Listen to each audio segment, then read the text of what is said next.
Happy Monday, everyone. This is Martha with Nature Niche, and this week I want to talk to you about salt as a pollutant in our environment, kind of give you an introduction, and let you know about a cool event coming up this week, the Wisconsin Salt Awareness Week.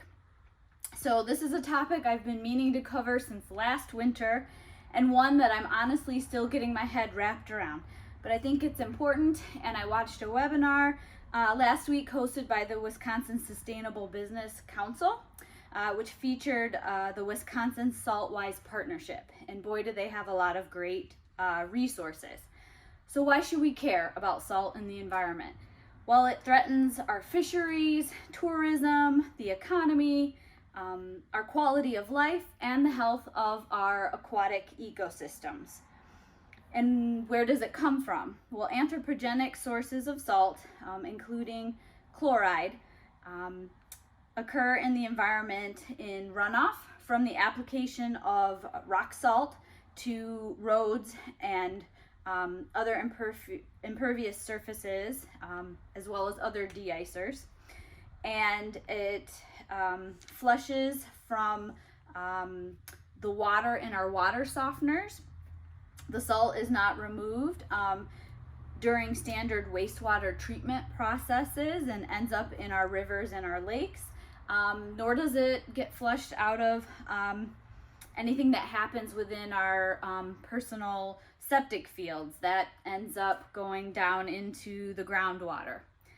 Agricultural fertilizers containing potassium chloride, dust suppressants along dirt and gravel roads.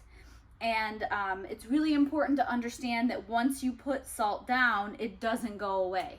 Instead, it travels into our lakes, our rivers, our streams, and wetlands, putting aquatic life at risk and endangering our freshwater resources. It only takes 1 teaspoon of salt to permanently pollute up to 5 gallons of water. That's a concentration of 395 milligrams per liter chloride. Impacts from the over-application of salt are huge. The widespread use of salt has led to the steady salinization of surface water and groundwater, and that threatens our freshwater resources. Think of all those ecosystems and their wildlife and plant inhabitants. And our own drinking water supplies. Think the Great Lakes and residential and municipal groundwater wells. Once salt is in the environment, it doesn't go away. It ends up in our lakes, our rivers, our streams, wetlands, and groundwater. There are many hidden costs of oversalting, specifically to plants and animals. Salt can stress plants and animals that have adapted to freshwater environments. And before reaching lethal levels, chloride, the negative ion in sodium chloride and rock salt, has a variety of direct and indirect impacts on the health of organisms and aquatic ecosystems. As examples, spotted salamanders and wood frogs are 2 amphibians that are rarely found once pond chloride concentrations exceed 200 milligrams per liter.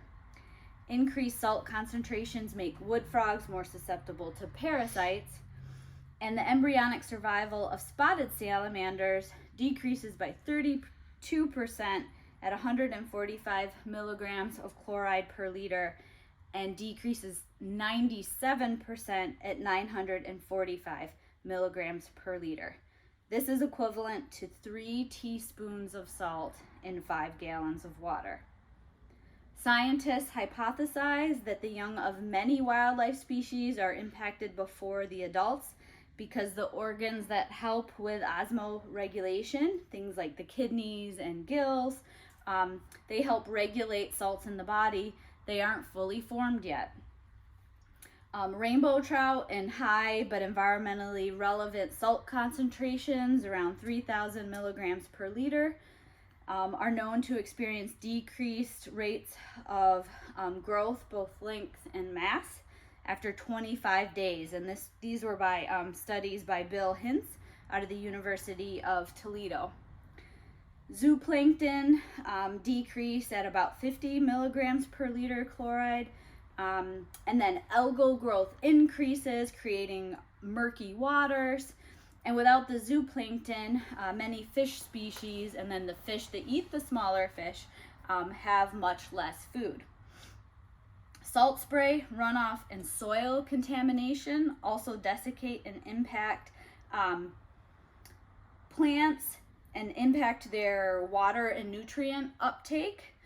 And the low end estimate for vegetation damage from salt nationwide is $2 billion per year. As far as human health goes, degradation of our drinking water is a big concern. To put it in perspective, those needing to observe a low sodium diet need to be less than 20 milligrams per liter. It's not just salt level, but it's also how it changes cation exchange in clay soils, where added salt can release and mobilize metals and other ions into our water, groundwater, that we don't want there. For pet health, that salt is also a concern. Road and sidewalk salt can irritate your pet's toes, feet, and skin. And problems can also arise if a dog eats salt or licks their paws after going on a walk. And excess salt can cause toxicity concerns. It can throw off their electrolyte balance, cause hypertension, cardiac arrhythmias, vomiting, increased urination, increased thirst, muscle tremors, and seizures. The degradation of our infrastructure and our vehicles is another concern. Elevated chloride levels in our drinking water can cause corrosion and shorten the life of things like pipes and pumps, hot water heaters, and other fixtures. Excess salt usage can also increase the rate of degradation of cement and metal fixtures embedded in concrete and asphalt or in contact with those surfaces. Nationwide, we spend over $5 billion annually to repair salt damage to roads and bridges, and we're certainly not keeping up with that. And $3 billion per year is the associated salt cost to our automobiles.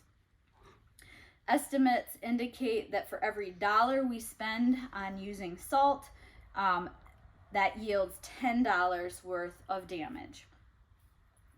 So removing salt from water after the fact is very cost prohibitive. Once the salt gets into the water, it's very difficult to remove. Treatment like reverse osmosis or ion exchange is costly to install and even more expensive to operate. It could cost millions or billions of dollars. So preventing salt from entering our drinking water resources and our freshwater ecosystems in the first place is the most cost-effective solution. So how do we solve this problem? Well, stop putting salt into our freshwater systems or minimizing that. That is within our control. And those systems with freshwater inputs will flush themselves down to lower concentrations over time. It's a little bit tougher with stagnant bodies of water. Their prevention, not getting the salt in there in the first place, is key. But what can you do as an individual citizen? Well, we can manually remove using brooms and snow shovels, as much snow and ice as you can before applying a deicer. It'll make that deicer more efficient, effective, and you don't have to use as much. Start early before things get compacted. You might need to start at the beginning of the storm and then remove snow multiple times throughout the storm. If it does get compacted ice forms, you might need to use an ice chisel or a scraper. In cold temperatures below 15 degrees Fahrenheit, regular rock salt, sodium chloride, is ineffective anyways. So you need to consider air and pavement temperatures on your site and switch to something like maybe sand for traction in small areas, or a different deicer such as magnesium chloride and calcium chloride, but these don't work below -5 degrees Fahrenheit.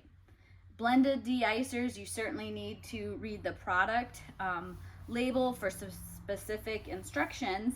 And this organization who's talking about all these great salt practices, SaltWise, has an application calculator tool online to help you choose the right deicer and amount under specific conditions. You don't want to over apply.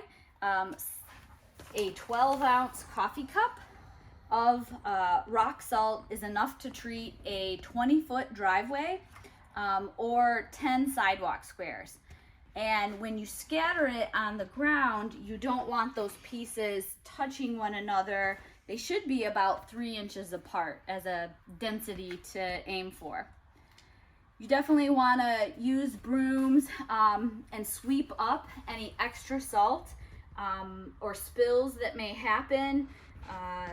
There shouldn't be any rock salt or deicer left after a storm event. If you have extra granules on your sidewalks, on your parking lots, your driveways, then you've applied too much.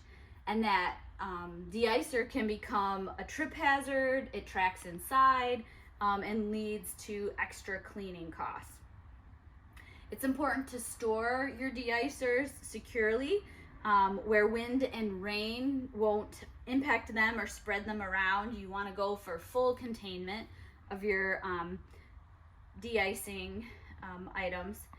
And you could consider closing down unused parking areas, driveways, walkways, or stairways when it's not necessary to keep them open during the winter months. That's less de-icer needed, less effort to maintain those areas that aren't absolutely necessary.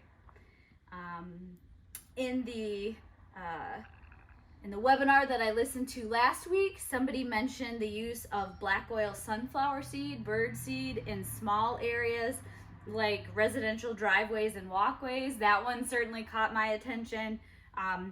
The dark color helps to melt snow and ice. It provides physical traction, and then the birds remove it after the storm. You definitely don't want to do this in areas where salt was previously used, where other chemicals get applied, where you have cars leaking oil, that sort of thing, for the safety of the wildlife.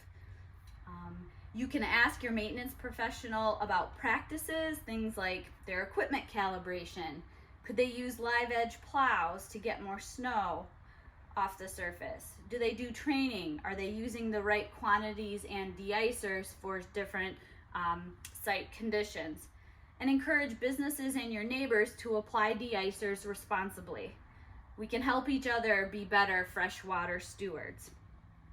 It's important to understand that there are no environmentally safe deicers, despite what the advertising might say on the bag or bucket, and there's no silver bullet solution. We must work to develop and implement best management practices and habits for de-icing to protect human safety while still protecting our environment. And I wanted to get this post out there because this week, Wisconsin Salt Awareness Week kicks off the 23rd through the 27th. And if you want to learn more about this topic, including ways you can reduce your chloride footprint, they have a series of free webinars happening. So you can learn a lot more about sustainable use of salt. Webinar topics include freshwater salinization, an emerging global issue, tracking salt from winter roads to summer streams, salty drinking water and human health, and how to be a SaltWise champion in your community. They also have a webinar coming up that sounded very technical on February 8th about choosing the right de-icer. So if you know someone who applies salt as part of their job or over large areas, they have those responsibilities, that webinar might be especially helpful for them. I know that was a lot of information, but I hope that helps you to be a better freshwater steward and use salt and other de-icers more sustainably. Take care and have a good week.